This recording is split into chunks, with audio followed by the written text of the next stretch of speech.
윤료 회장님한테 그렇게 전하더라고요. 그래가지고 수술을 했어요. 근데 그 전에 여수 대입병원에 갔을 때 30분이면 수술한다고 했거든요. 근데 부산 가서 3시간을 했어요. 수술하고 나서 그 과장님이 애기는 한 얼마 됐어요? 그래서 10년 됐어요. 그랬더니 애기 여보셔 무엇이 그것이 부끄럽다고 이제 낙태 수술하냐고. 자궁은 원래 주먹만 한뒤 자궁 열고 크니까 뭐 그것이 부끄럽다고 뭐 그래요. 잘못하면 남편 애기가 아니라 뭐 바람나갖고 모르게 낙태 수술을 한 것처럼 그렇게 좀 이상하게 생각하면서 뭐지 그것이 부끄럽다고 생각하고 지금 다 아는데. 근데 그분한테 이야기해봤자 뭐 소용있겠어요. 근데 저는 알았죠. 아 낙태보석 고통 받고 그러면 그냥 배가 불러온 것이 아니라 진짜로 이 자궁이 불러왔구나. 그걸 알게 된 거예요 거기서. 그러니까 완전히 처음에 개인병원에서 진찰했던 결과가 맞은 거예요. 오진 않은 거예요. 자궁뼈 골반염이 아니거든요. 왜냐면 낙태보석 고통 계속 받으니까 자궁하고 이 오른쪽 장하고 위착이 됐던 거예요. 그래서 뼈냈어요. 하고 자궁은 수술하고 제가 처음엔 대학병원에서도 그랬잖아요. 산부인 가고 외과 가고 15사람 와가지고 쭉 서 있었어요. 세상에 더 많이 올려진 거잖아요. 이 속에다가 꺼지나가지고 그때부터 제가 암이 걸려버렸잖아요. 그렇게 했어도 사랑받아 셈치고 봉헌하면서 원망 안 했어요. 사실 처음에 조금은 걱정됐어요. 진단이 너무 틀리게 나와가지고. 그런데 아니나 다를까 오진한 거예요. 그렇게 오진해가지고 열흘 동안 항생제 100대를 맞은 거예요. 그리고 약을 얼마나 먹었어요. 참말로 그냥 잘 좀 봐주지. 그러면 마귀한테 밥 주는 거예요. 그것까지 봉헌하대요.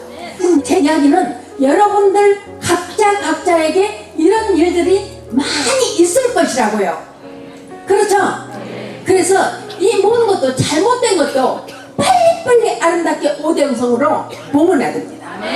제가 그때 그랬어요. 이 사순절에 그 사람들이 말이 맞다면 주님께 영광이 되고 또 오진이 나와서 아니면 아닌 대로 고통이 필요하니까 주님께서 나에게 고통을 허락하신 것으로 받아들이고 아름답게 봉헌하자.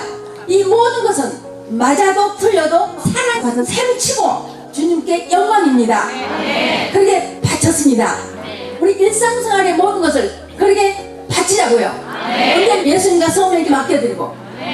제가 얼른 퇴원도 못하죠. 이제 그렇게 완전히 만신창이가 돼버렸기 때문에 완전히 걸어갔던 사람이 걷지도 못하고 휠체어 신세에 돼야 되고 그랬는데 제가 3월달에 수술했는데 수술을 해가지고 있으니까 4월달에 윤료 회장님하고 본당 신부님하고 본당 수녀님 2분하고 또 본당의 사목회장하고 임원들하고 8명이 이제 봉고차를 타고 저한테 병자방을 오시는 거예요.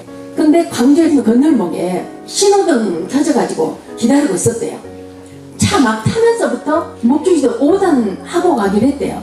윤료 회장님이 피곤해가지고 목주기도 5단만 끝나면 바로 봉고차 저 뒤에 당 누워서 잠을 자고 가야 되겠다.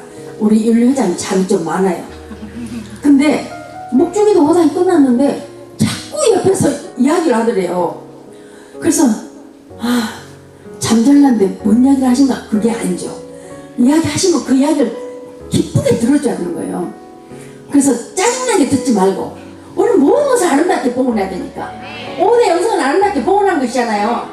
그래서 그 이야기를 듣고 가는데 그래 내가 저 이야기만 끝나면 이리로 가야지. 그동안에 봉헌하고 이제 이야기를 듣고 가는 거예요.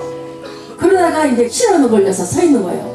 그랬는데 갑자기 뒤에서 13톤짜리 큰 트럭이 가서 사진을 주물러거든요.